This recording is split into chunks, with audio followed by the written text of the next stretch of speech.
As president, I will carry out the largest domestic deportation operation in American history. As the U.S. hits the polls on November 5th, Kenyans leaving the country are concerned about their safety and stay, especially if the Republican presidential candidate Donald Trump wins. Mr. Trump, who is battling to dislodge the Democrats and return to the White House, has threatened mass deportation of immigrants if he beats the Vice President and Democratic Party candidate Kamala Harris. The United States is now an occupied country, but it will soon be an occupied country no longer. Not going to be happening. Not going to be happening. November 5th, 2024, 9 days from now, will be Liberation Day in America. It's going to be Liberation Day. On day one, I will launch the largest deportation program in American history to get the criminals out. I will rescue every city and town that has been invaded and conquered, and we will put these vicious and bloodthirsty criminals in jail. We're going to kick them the hell out of our country as fast as possible. And to expedite removals of Tren de Aragua and other savage gangs like MS-13, which is equally vicious, I will invoke the Alien Enemies Act of 1798. Think of that. That's how far back. That's when they had law and order. They had some tough ones. Think of it, the Alien Enemies Act of 1798.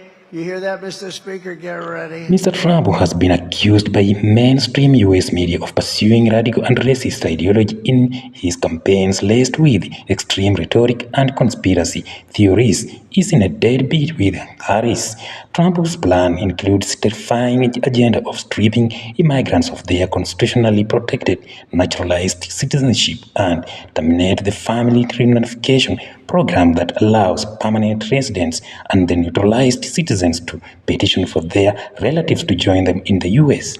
The racially motivated shooting in the neck of a Kenyan immigrant in Minneapolis recently has exacerbated the fears among Kenyans who believe that the Trump president, if it comes to fruition, is going to introduce very tough anti-immigrant police that will push many foreigners, among them Kenyans, out of the U.S.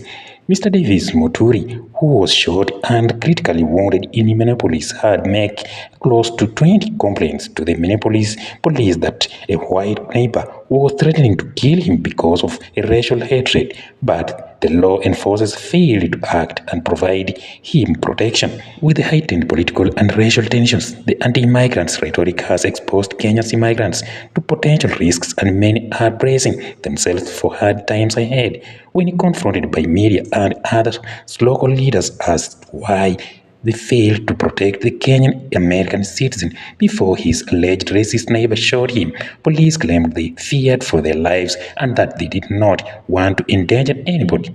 Kenyan community leaders in the U.S. led by Advocate Henry Ongeri urged Kenyans living in America not to succumb to the racist threats because they are constitutionally protected from illegal action. Mr. Ongeri, who runs a diaspora law firm in Minneapolis, observed that black people in America were one bullet away from death. The police in Minneapolis, Mr. Ongeri said, failed to take steps to protect Mr. Muturi, who had informed the authorities many times that his life was in danger because of being black and living next to a white man.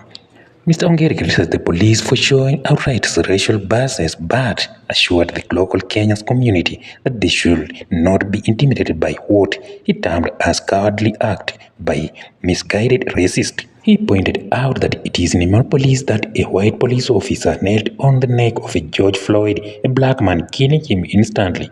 Mr. Ongeri urged the Kenyan community to remain vigilant against what he termed as criminals who may wish to cause them harm. Another Kenyan living in the Midwest expressed fears about what he termed unprecedented hatred that has been introduced into the U.S. elections, which is threatening to lower America's global standing as model of democracy.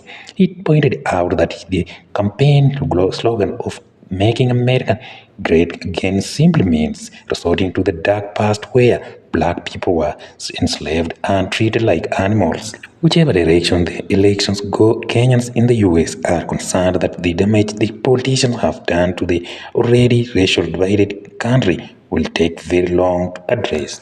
The United States goes to the polls today in neck-and-neck race between former President Donald Trump and Vice President Kamala Harris. So tight is the race that both candidates stand an equal chance of occupying perhaps the most important leadership position in the world.